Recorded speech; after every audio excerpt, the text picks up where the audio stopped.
اس لیے اپنے تعلقات ٹھیک رکھیں. میرے والد مرحوم رحمہ اللہ فرمایا کرتے تھے رشتہ داری نبھانے کا ایک ہی طریقہ ہے، یک طرفہ رشتہ داری نبھاؤ، اپنے حقوق نہ مانگو، دے سو بسم اللہ، نہ دے تو کوئی بات نہیں. اور الحمدللہ ہم نے اپنی ننیال سے بھی نبھایا ہوا ہے کمال طریقے سے، ہم نے اپنے ددیال سے بھی نبھایا ہوا ہے کمال طریقے سے، اور یہ سب میرے والد کا صدقہ جاریہ ہے. خصوصاً نبھانا اس وقت مشکل ہو جاتا ہے جب دو ٹکر کی آپ کے خاندان ہو، کبھی کبھی ان میں کوئی سیاسی اختلاف رائے بھی آ جاتا ہو، وہاں نبھانا بہت مشکل ہو جاتا ہے. اور الحمدللہ ہم نے اپنے والد کی نصیحت سے نبھا کے دکھایا ہے، کیونکہ ہمارے والد نبھاتے تھے. نبھائیں، ان چیزوں کو چھوڑ دیں. جب موت آ رہی ہوگی خدا کی قسم میرے سمیت ہر ایک چاہے گا ہر ایک مجھے معاف کر دے، ہر ایک مجھے، تو بھائی آج تیار ہو جائیں اس کے لیے، آج تیار ہو جائیں،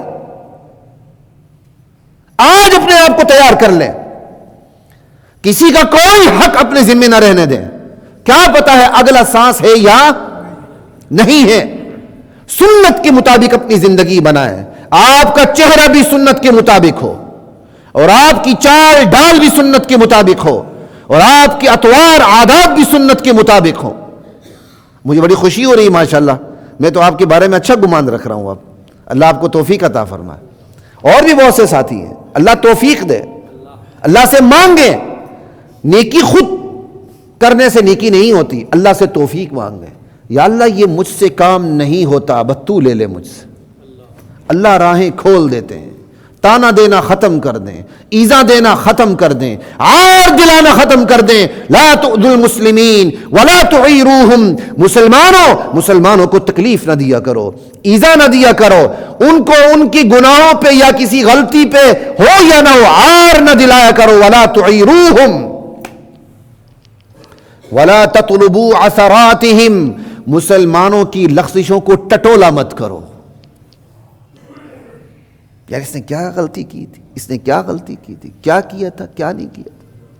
میں آپ کو اپنا حوالہ دیتا ہوں. ایک صاحب تھی، ان کی طبیعت مجھ سے ملتی نہیں تھی، وہ میرے مقتدی ہی تھے، کیونکہ ہر ایک کی طبیعت پہ تو بندہ تو نہیں ہو سکتا نا. یہاں تو لوگ خدا سے راضی نہیں ہیں، تو خلیق الرحمان سے کیسے راضی ہوں گے، یا آپ سے کیسے راضی ہوں گے. تو وہیں جب میں ڈیفنس کی سائٹ پہ جمعہ پڑھاتا تھا، اب بڑا اچھا تعلق ہے. پچھلے دنوں والد کی وفات پہ آئے بھی ہوئے تھے. اللہ اکبر. میرے ناخن تھوڑے سے بڑے ہوئے تھے، انہوں نے مجھے جمعے کے بعد سب کے سامنے پکڑ لیا. کہتے یہ آپ کے ناخن بڑے ہوئے ہیں. میں نے پہلی بات کہی آپ کو تو یہ اعتراض کا حق ہی حاصل نہیں ہے. سب کے سامنے آپ مجھے کہہ رہے ہیں، یہ تو میری ذاتی غلطی ہے. آپ تو یہ چیز مجھے علیحدگی میں کہتے ہیں، کوئی اور اسلوب اپناتے ہیں. ایک دوسرا میں نے کہا الحمدللہ پڑھا ہوا ہوں. ایک ہفتے میں اتنے ناخن بڑے ہیں نا، بھلے 2 ہفتے لگا لیں، یہ گناہ نہیں ہے. یہ گناہ، اس کی زیادہ سے زیادہ مقدار 40 دن ہے. اس سے پہلے کر لینا چاہیے. اچھی بات. میں کہا آپ کو تو کسی بھی اینگل سے اعتراض کا حق ہی حاصل نہیں ہے. اگرچہ ہفتے کے اندر سنت ہے کام کرنا، لیکن ایک ہفتے میں آپ نہیں بھی کرتے تو وہ گناہ آپ کو. میں کہا اللہ تو کہتا گناہ نہیں، اور آپ نے مجھے پکڑ لیا. لغزشیں ٹٹولنے کی عادت نہ ڈالیں. ہاں کسی کی اصلاح کرنے کی نیت ہے، اس کو علیحدگی میں کر دیں. اور اللہ کے نبی صلی اللہ علیہ وسلم کو اصلاح کی چیز جب آپ اصلاح فرماتے تھے تو آپ کا ایک طریقہ یہ تھا کہ عمومی بات کرتے تھے، کہ جس کے اندر یہ غلطی وہ سمجھ بھی جائے. تو میری بھی یہی کوشش ہوتی ہے، میں اپنے دوستوں میں اپنے رفیقوں میں کوئی بات دیکھتا ہوں تو عمومی طور پہ کہہ دیتا ہوں. تو میرے دوست بھی تو بڑے جینیس ہیں ماشاءاللہ، یہاں بیٹھے ہوتے ہیں. وہ یہ نہ سمجھے میں انہیں تانا دے رہا ہوں، میں اللہ کے نبی کی سنت ادا کر رہا ہوں. اس لیے کوشش یہی ہوتی ہے بس تعلقات محدود رہیں تو اچھی بات ہے، کیونکہ ساتھی قریب ہوتے ہیں، پھر بہت سی چیزیں سامنے آتی ہیں، وہ چیزیں پھر ہمارے اندر روٹیٹ کرتی رہتی ہیں. پھر جب ہم ممبر پر بیٹھ کے بات کرتے ہیں تو پھر ساتھی سمجھتا دیکھا خطیب صاحب نے، مفتی صاحب نے، ڈاکٹر صاحب نے تانا دے دیا. وہ تانا نہیں ہوتا، وہ آپ کو سمجھانا ہوتا ہے. ہم بیٹھ کر آپ کا نام تو نہیں لیتے، لیکن کوئی چیز ہے تو اللہ کے نبی کے علم کے وارث علماء کو اللہ نے بنایا، اللہ کے نبی نے علماء کو وارث کہا، تو ہمارا فرض ہے ہم آپ کو بتائیں، ہمارا فرض ہے ہم آپ کی ملامت کی کوئی پرواہ نہ کریں، کوئی پرواہ نہ کریں۔ چند دن کی زندگی گزر جائے گی، ملامتیں کیا کرتی ہیں؟ ہاں اللہ سے یہ بھی دعا ہے، یا اللہ آزمائش میں مبتلا کبھی بھی نہ کر، ہم آزمائش کے قابل نہیں ہیں۔ لا الہ الا اللہ واللہ اکبر ولا تطلبوا عثراتہم، مسلمانوں کی لغزشوں کو ٹٹولا مت کرو، ولا تغتابوا المسلمین، اللہ اکبر، مسلمانوں کی غیبت نہ کیا کرو۔ غیبت میں میرا پورا بیان ہے، غیبت کسے کہتے ہیں، چغلی کسے کہتے ہیں، بہتان کسے کہتے ہیں، پھر کسی وقت موقع ہے تو پھر دوبارہ بات کر لیں گے، کیونکہ یہ تو وعظ و نصیحت کے اندر تکرار ہوتا ہے، یہ نہیں کہ ایک دفعہ بات کر لی پھر 5 سال تک اس پہ بات ہی نہیں کی، یہ کوئی طریقہ نہیں ہے۔ جو بات جتنی اہم ہوتی اتنی دفعہ اس کو ریپیٹ کیا جاتا ہے۔ غیبت نہیں کرنی، لا الہ الا اللہ۔ وَلَا تَتَّبِعُوا عَوْرَاتِهِمْ، مسلمانوں کی پوشیدہ باتوں کے پیچھے مت پڑو۔ لغزشیں الگ ہیں اور پوشیدہ باتیں، لغزشیں میں کوئی نہیں کہ وہ سامنے نہ ہو یا سامنے ہو، سامنے ہو نہ ہو لغزشیں ہیں، ایک پوشیدہ پیچھوں کو ٹٹولنا، پوشیدہ باتوں کے پیچھے پڑ جانا کہ اس کا کوئی راز ہاتھ تو آ جائے میرے، پھر دیکھو میں اس کو کیسے گھماتا ہوں، ریموٹ کنٹرول میرے ہاتھ میں۔ یہ کام فرد کی سطح پر بھی ہو رہا ہے اور یہ کام ریاست کی سطح پر بھی ہوتا ہے، خطرناک ترین ہے۔ ہاں ایک ریاست کے پر یہ کام ہوتا ہے کہ بھائی مسلمان معاشرے میں کہیں دہشت گردی نہ ہو، کہیں یہ نہ ہو، اس کے حوالے سے تو ریاست کو بے پناہ اختیارات اللہ نے دیے ہوئے ہیں، لیکن ایک ہے کسی سیاستدان کو، کسی ادھر کے شعبے کو، کسی ملا جی کو، کسی ادھر کو، اس کو ٹٹول کے اس کی فائل اچھی طرح گندی کر کے اس کو پکڑ کے پھر اس سے ہر کام کروانا، چل سیدھا ہو جا ورنہ تیری ایسی کی تیسی۔ اس میں فرد بھی مبتلا ہے، معاشرہ بھی مبتلا ہے، خدا کی قسم ریاست بھی مبتلا ہے۔ یہاں بہت سے باکردار اوپر سے نیچے گرے، عرش سے فرش پر گرے، صرف اور صرف کوئی نہ کوئی اپنی غلطی کی وجہ سے ہاتھ میں آگے، وہ ہاتھ میں آگے تو پھر ان سے ہر کام کروا لیا گیا۔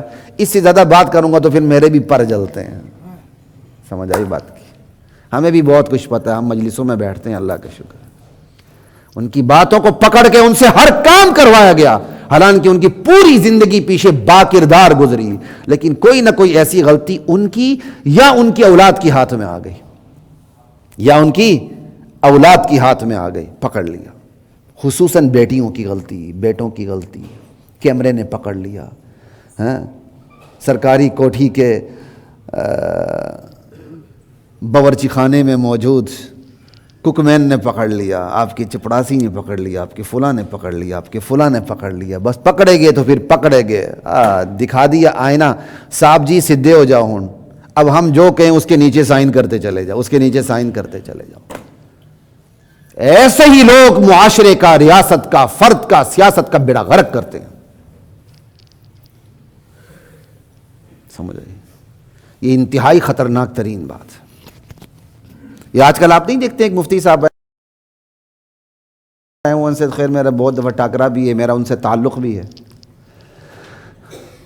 کیسے گل کھلا رہے ہیں، حالانکہ ان کی ذاتی زندگی کے متعلق مجھے بہت سے لوگوں نے بتایا بھی ہوا، مجھے پتہ بھی ہے، ہم خاموش ہیں، لیکن کیا ہو رہا ہے؟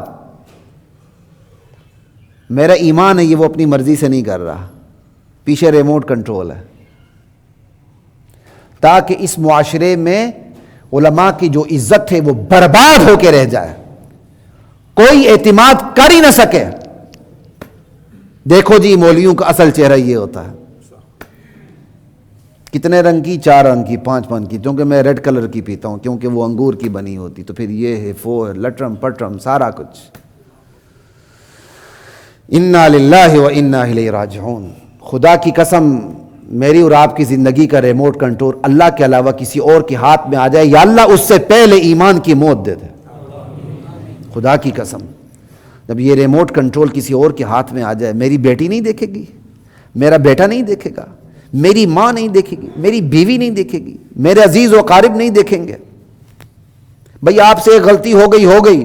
اگر کوئی آپ کو آئینہ دکھا رہا ہے تو کہو یار آئینہ دکھا دو، میں توبہ کر چکا ہوں، میری جتنی بس بےزتی ہوتی تو ہونے دو، لیکن میں اپنی قبر خراب نہیں کرنا چاہتا. لیکن اس ریموٹ کنٹرول کے ذریعے اگلوں کی قبر بھی خراب کی جا رہی ہے. اللہ میری اور آپ کی حفاظت فرمائے. یہ خطرناک ترین مرحلہ ہوتا ہے فرد کی زندگی کا، بلکہ معاشرے کی زندگی کا، بلکہ ریاست، سیاست اور قیادت کی زندگی کا. آپ سے غلطی ہو گئی، آپ کھلے کہہ دیں ہاں جی بس مجھ سے، میں بشر تھا، مجھ سے غلطی ہو گئی، میرے اللہ نے معافی کا اعلان کیا ہوا ہے، میں اپنے اللہ کے حضور توبہ کرتا ہوں. اب دنیا آپ کو پتھر مارتی، جو کرتی کرے، بس پھر آپ ڈٹ جائیں، اللہ سے توفیق مانگیں. نہیں، یہ غلطی ہو گئی، ریموٹ کنٹرول آپ کا کسی اور کے ہاتھ میں چلا گیا، اس کے بعد جو آپ کام کر رہے ہیں، انا للہ و انا الیہ راجعون. یہ اللہ کی بہت بڑی سزا ہوتی ہے جب آپ لوگوں کو گناہ کا طریقہ دلیل دے کے بتاتے نا، یہ کرو یہ کرو، پھر اللہ رسوا کر دیتا ہے. اللہ کو اپنے دین کی رسوائی برداشت نہیں ہے، یاد رکھیں. اللہ کو اپنے دین کی رسوائی برداشت، فرد کی رسوائی ہو سکتی ہے، ایون معاشرے کی رسوائی بھی ہو جاتی ہے، لیکن اللہ کو اپنے دین کی رسوائی برداشت نہیں ہے. میرے سمیت کوئی بھی اللہ کے دین کی رسوائی کا ذریعہ بنتا ہے نا، تو اللہ اس کو ذلیل و خوار کر کے رکھ دیتا ہے. اللہ ایسے اسباب پیدا کر دیتے وہ بندہ جکڑ جاتا ہے.